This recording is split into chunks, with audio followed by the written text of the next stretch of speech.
Discussion keeps the world turning. This is Roundtable.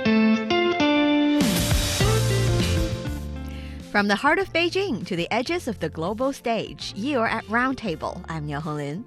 The Boao Forum for Asia, currently underway in Hainan province, has become a place where governments, companies, and scholars gather not only to debate global challenges, but also to test ideas for solving them. As the forum marks its 25th anniversary, discussions are focusing on a central question: can economic growth, technological innovation, and environmental sustainability move forward together? For today's show, I'm joined by Yushun and Steve Hatherley. Now pull up a chair and join the conversation. For decades, the Boao Forum for Asia has grown into a platform where ideas don't just circulate, but really shape futures. This year's conference, marking its 25th anniversary, highlights the fact that Asia is on its way from adapting to leading. From artificial intelligence unlocking new potential in the ocean economy to a region-wide push toward low-carbon transformation, the conversation is shifting from growth at any cost to growth with purpose. Now, nearly 2,000 participants from over 60 countries in Hainan as we speak are exploring what sustainable development really looks like in practice. And as high-tech shipping lanes and green zones redefine growth, one big question also remains: how are the zero-tariff frameworks in coastal regions such as Hainan bridge the gap between global competition and regional cooperation? And how is Asia taking the lead in the world's green transition as addressed by the BFA? I'm asking a lot of questions because that's what people do during these kind of forums or these kind of summits. They bring together the smartest minds and have the smartest minds sharing their ideas and insights about the future of the world. But to be more specific, the Boao Forum, for those who are not that familiar with this particular forum, what should we do to lay the ground for them? First of all, the Boao Forum for Asia was proposed in 1998, and it was conceived as a platform for discussing Asian issues and enhancing cooperation among Asian countries and between Asia and the rest of the world. The forum was formally inaugurated in 2001, and it now has 29 initial countries. Its permanent conference site in Boao, which is a city in that island province, Hainan, has hosted the annual gathering every year since 2002. That beautiful island, Hainan, way down south from us here. It's about, from here in Beijing, it's about, what, a 4.5-hour flight away. Yeah, it's just off the east coast of Vietnam, I think, if you're curious about the geography. You've been there a few times, have you not? Yes, actually, I was there, I think in 2017, probably 18 and 19 as well, or, some years around those time. And it was quite pleasant during this time of the year. And because it's a permanent site, all the constructions are familiar. You're not going to miss any conference if you really aim to listen to one, because all of the participants would provide brilliant ideas. And if you're interested particularly in, for example, the development of artificial intelligence in medical industry, this year you get to go into one of the sub-forums and listen to the guests discussing and also providing the latest information in the industry, which is quite a draw, quite the reason that a lot of people are going there. Yeah, AI will be a topic of hot discussion, I'm sure, this time. The forum itself is somewhat similar to the World Economic Forum that takes place in Switzerland, in the sense that they bring together different leaders from government. They have leaders of business. They have leaders from the world of academia, and they all get together to discuss these pressing global issues. And it plays a really important role in shaping and not just discussing those issues in terms of Asia's economic architecture. This isn't just a theoretical discussion like a what if. It's what can we do, practical applications to make our future better. And the timing of this year is really important because it's right on the heels of the two sessions, right? So the proximity is pretty significant because the forum has served as, and it has for a long time, this international stage. And it's an opportunity for China to kind of translate, if you will, its domestic policy decisions that were made during the two sessions to a global audience. And because this year is the first year of the China's 15th five-year plan, so the function is sharper than ever. The plan's priorities, including technological innovation, high-quality development, and also expanded opening up, are expected to run through virtually every Chinese-led session at the forum. And also for international investors, policymakers, and partners trying to understand what China's next chapter looks like, Boao is the place that they would like to go. Yes, because we do not have to shy away from the fact that every single year, because there are different forums. Some forums would pick the host cities or host countries, which means that, yes, it's about regional development. It's about maybe after a few years, essentially, maybe the forum was about economic development, like the Boao Forum, or what we have just mentioned, the Davos Forum, for example, is similar, that it transit from centering economic development to something broader, to, for example, green development, for also regional safety. But for the Boao case, because it's here in Boao all the time, so of course people would pay a bit more attention to what China can do in developing, in pushing forward regional development and regional cooperation. And for Boao itself, or actually for Hainan itself, it's quite significant this year. Absolutely, yeah. It was in December, right, of last year that Hainan launched its island-wide special customs operations. Yes. And at that time, it officially and formally became the world's largest free trade port by area. And this year, the forum is literally right inside that area.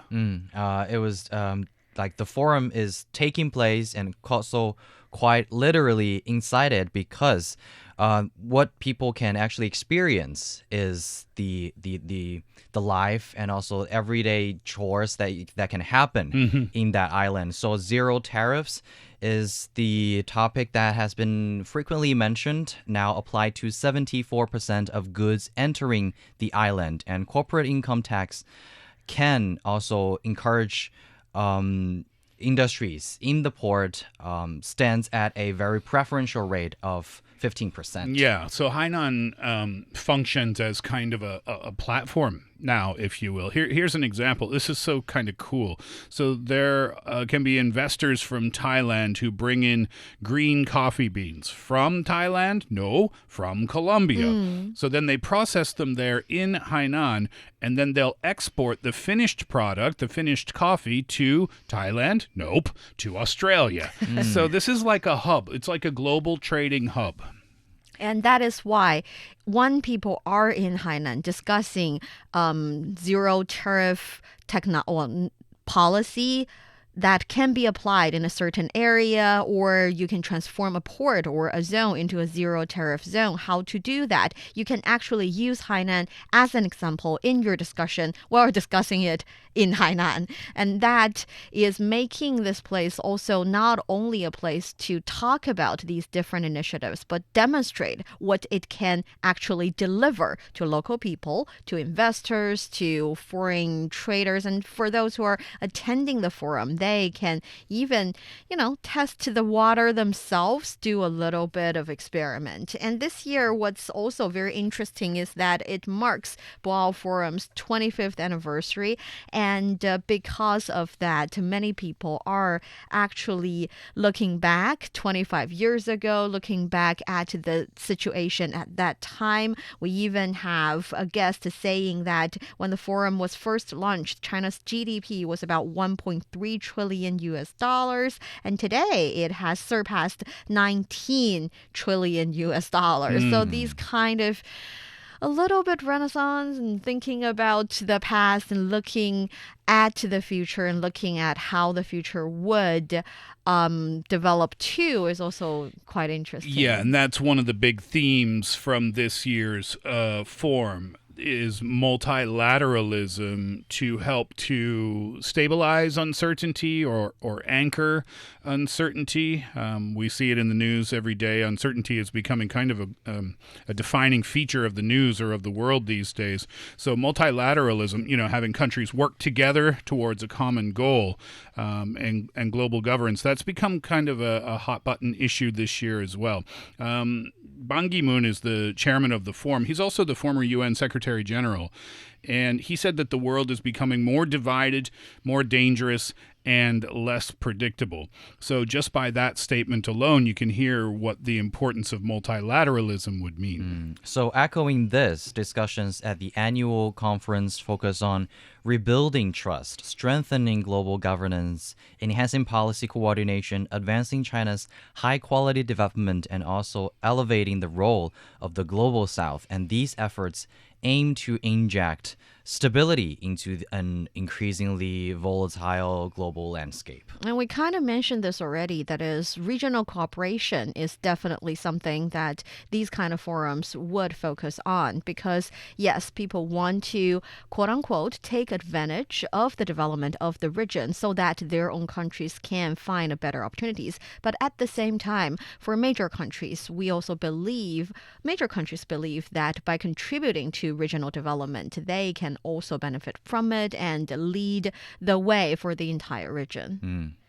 Besides that, technological innovation is another, well, we've mentioned this at the very beginning. You cannot don't talk about AI in any of the major international forums anymore these days. Yeah, conversations are moving from the big ideas, the discussion side of maybe we can do this in the future, to real life impact. And that's talking about AI transforming industries to making things a whole lot smarter. Smarter healthcare, smarter digital technologies now too are starting to reshape how economies will grow.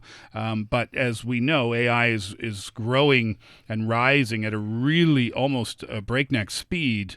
So it's also raising really tough questions around governance, and we talk about ethics all the time. They'll be discussing that there, and also the future of jobs. Yes. And also, speaking of governance, openness and inclusive development for a shared future is also on the agenda. The forum emphasized inclusive growth through topics such as ESG, environmental, social, and governance. So corporate transformation and sustainable development is very, very important during this year's session. And meanwhile, it is also highlighted that China's commitment to high-level opening up is expected to provide long-term certainty to the global economy.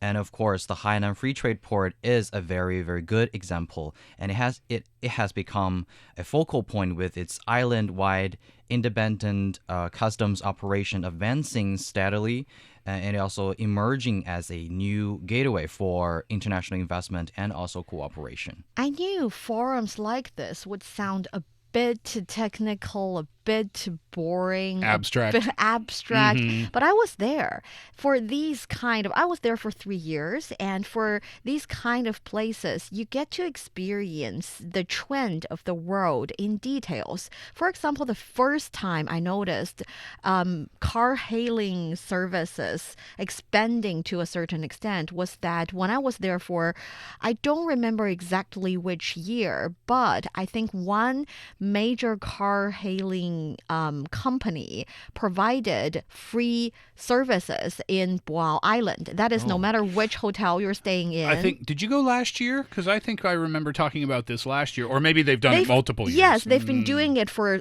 consecutive years, and my year was the first time they did that. At that time, car hailing app was definitely not as common as now, but they were demonstrating how easy the service can be.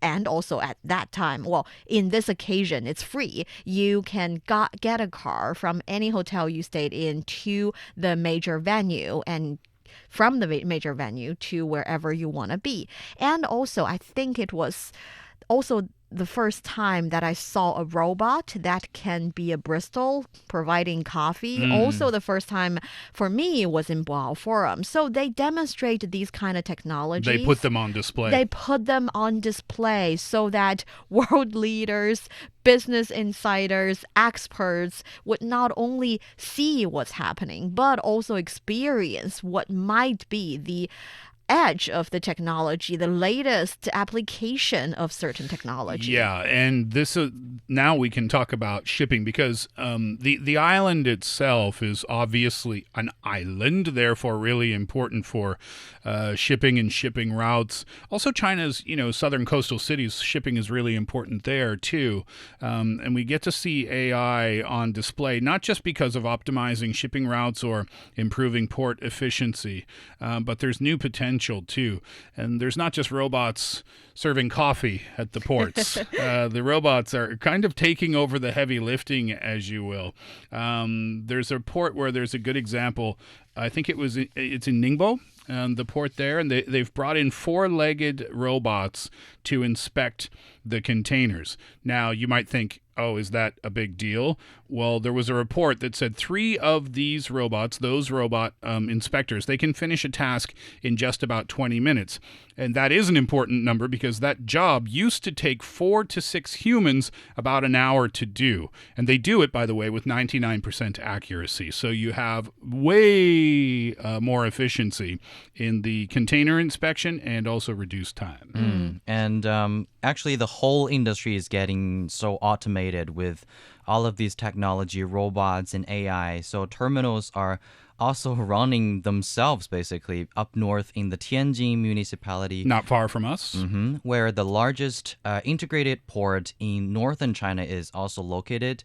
The entire container terminal workflow is also being automated using a mix of all of these big names, AI, 5G networks, and also the Beidou satellite positioning. We mentioned it before in previous shows. And these autonomous control of core technologies is the key to this Tianjin port's smart transformation. Yeah, they have driverless electric trucks there. They have automated rail-mounted cranes there, and the system runs, you said it already, this dual-band 5G network. And what that means is it means it's fast. Yes, Low very correct. latency. And it means it's dependable.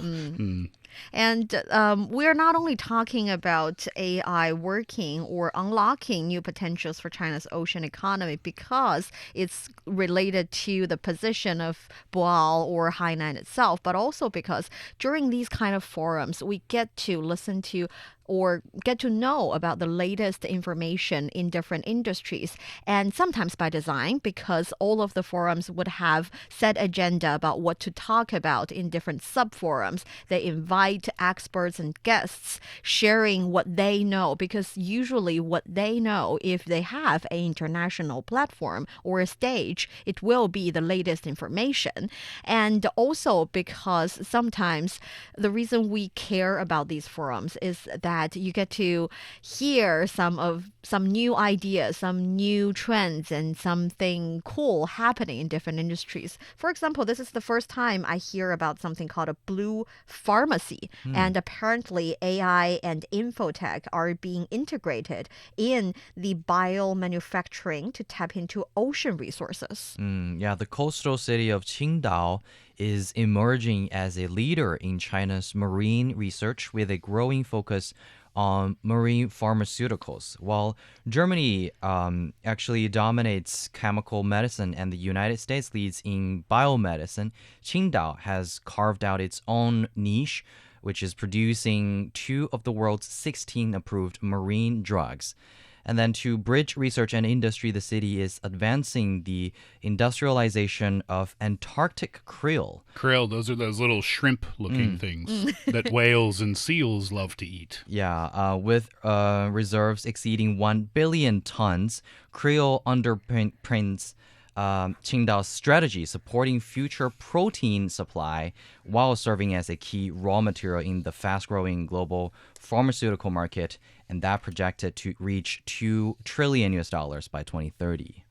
That's very cool because when it comes to the reporting and news stories of these kind of activities and forums, you don't usually, because Roundtable, we're a radio and podcast show, we have the time to start from the beginning, from what the Boao Forum is to what are the highlights this year, what is the theme this year. But usually, if you watch a video of a 3-minute interview of someone, you kind of find it hard to put your finger on what is the relationship between this exact topic and the Boao Forum that you keep mentioning. That's because the information is from there. And we continue to look for the highlights that are demonstrated during the forums, the fun little stories, the information that we treasure that are being shared on these kind of forums. For instance, we also see that AI becoming the new driving force for ocean economy, with China's foreign trade hitting record highs over 45 trillion yuan in 2025,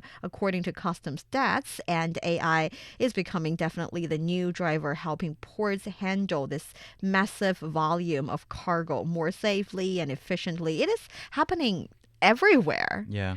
And in this year, we see that besides innovation and the technological development, because when we talk about the Boao Forum, we're focusing on the summit. We're focusing on the 24th to 27th, these days. That's where all people are gathered in Boao. But under its flagship, also many different activities are happening around the country, and they held different types of activities. For this year, I think it's over 50 different activities. And one trend we see here is that over a quarter of those activities are related to technological innovation and green development. And one very interesting, I think quite significant and demonstrative idea is that right before the forum we're talking about now, China has started to put the Boao zero carbon demonstration area into full use, meaning that demonstration zone is operating, it's happening, and it's not submitting any carbon. That's where your robot is making coffee for people at a cost of zero carbon. That Tianjin port that we mentioned a few minutes ago also runs completely on green energy too. Yeah, so it's not just about how different countries can make their economies grow quickly, but it's how the economies can grow quickly while maintaining sustainability. And actually, the results are very, very striking because carbon emissions from buildings and infrastructure have dropped from over 11,000 tons in 2019 to just around 15 tons in 2025. That is almost 100% decrease. And at the same time, the zone, that the area now produces about 29 million kilowatt hour of green electricity each year, more than enough to cover its own needs, with surplus power fed back into the grid. Yeah, that's that Boao zero carbon demonstration zone you were talking about. Yes. Okay, so after talking about the fun highlights, the information we get, the insights shared by experts during the Boao Forum, for common people like us, for young people who are looking for a preferential industry that they might in the future invest their time and energy in, for those who are just working in a company, do not really know about any world trends or any significant strategy, national ones or international ones. How can we be affected by these kind of international forums, in your opinion? Do you think you care if you're not a media professional? Seriously, I just find it... Yeah, I know what you mean, right. Would we be talking about this? Well, I think with these types of forums, they can be a little bit perhaps heavy to listen to on the news, because it is so abstract. Oftentimes we hear quotes from the people who are there and we wonder what it is we're talking about. But I don't think it's about... For people in general, I think we see the results later.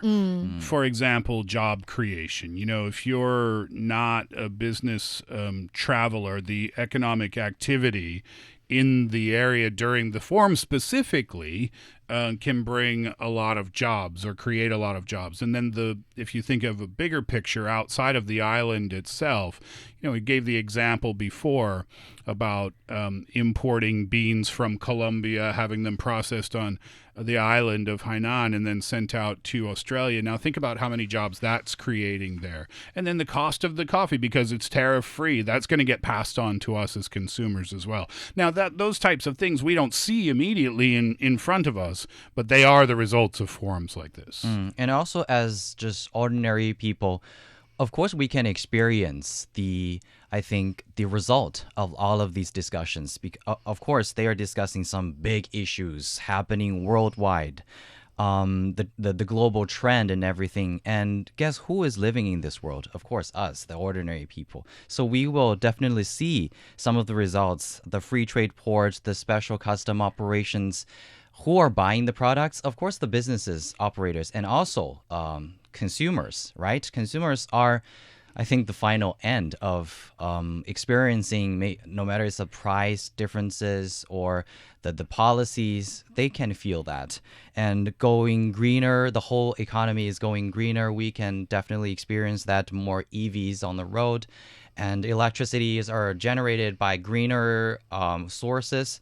So everything, I think, if you are careful enough, you can feel it. If you listen to Roundtable enough, yes. you'll know exactly how it impacts you. Yes, and also we see talented people all around, and with the internet being there, giving you the access of these information, actually more people are able to find out their little opportunity, no matter if you are someone who's looking for a voluntary position in these places, you can get it. And also we see more, and one of the trend here is that more and more of these forums would like to listen to the ideas of the younger generation. They're trying to include the younger generation's perspective, and those things are also quite important for individuals in their daily lives. You don't know, maybe when you pay attention, the chance would appear for you.